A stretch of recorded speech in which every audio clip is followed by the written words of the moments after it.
Yeah. So to start, so how can we use nutrition as a way to improve our egg quality? Yes, I love this question. I love talking about egg quality. So women are born with all of our eggs. We have them from the time we're born, but they're suspended in our ovaries in a like time capsule where they're just kind of like hibernating, tightly protected inside of our ovaries. And then when we start menstruating, every month that we start to ovulate, we bring out a handful of those eggs and they start to mature. And in the 90 to 100 days leading up to ovulation, that is when most or any DNA damage that will happen to the egg occurs. So the idea that we're like born with a bad set of eggs is false, unless some type of like genetic chromosomal thing that's like genetic. But any of like the variations or mutations that happen at the time of ovulation or the couple months leading up to. So egg quality is totally modifiable. There are two main things that can impact egg quality. So I'm just going to step a tiny bit on the science side and throw out a couple terms that maybe are a little bit intimidating if you don't have a science background. But the first has to do with oxidative stress. So oxidative stress is basically the imbalance between reactive oxygen species, or sometimes they're called free radicals, and antioxidants. So when this system gets out of whack and we have more of the bad guys, which are the free radicals, and not enough of the good guys, which are the antioxidants, the free radicals kind of have free range and they'll react with anything.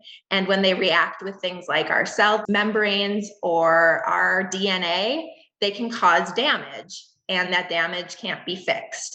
It's happened.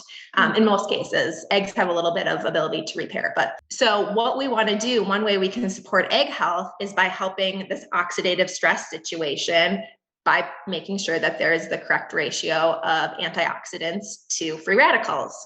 We can also help to cut back on the amount of free radicals that are in our body. And while it is normal to have them, completely normal, it's part of our metabolism, honestly, we can watch out, like in our environment, what types of things we're exposed to that worsen the free radical exposures. So that's really the first thing we can do for egg health. All has to do with oxidative stress.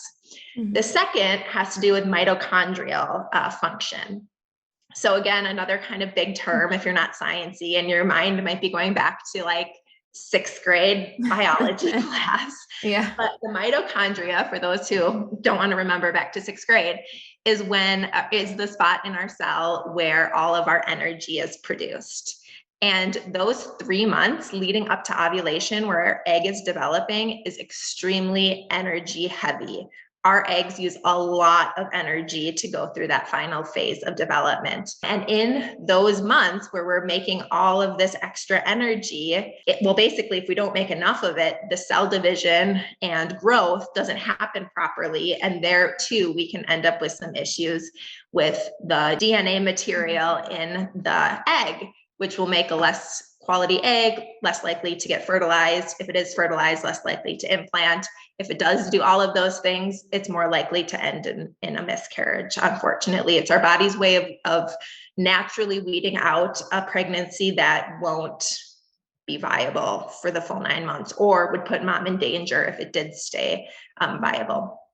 So we can support mitochondrial health too by making sure that we have all of the right ingredients to make energy. If our body doesn't have the ingredients to make energy, it's not going to make it. And there we are trying to grow an egg without having all the right, raw materials. So those are the two big ways we can help support and improve egg quality with nutrition. Wow. Okay. Wow. There's so much there that I'm like, oh, which angle do I want to like keep going with this?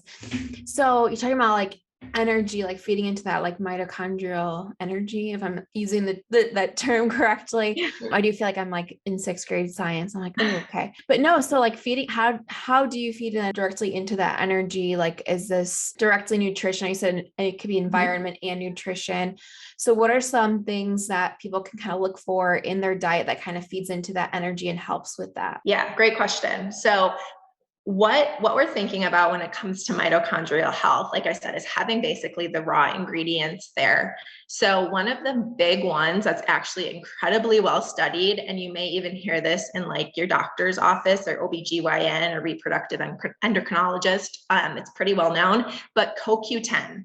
So CoQ10, a lot of people like maybe think statins, which is, yes, it's often used with statins, but when we're talking fertility, CoQ10 is the last step of making energy. So if our body gets through the entire process of making energy and this final receptor of an electron isn't available, like there the process ends. So that is one way that we can help to support the mitochondrial function, is by making sure there's enough of this CoQ10, and not even that it's just CoQ10, but that it's the right kind of CoQ10, just to make things like one step more confusing.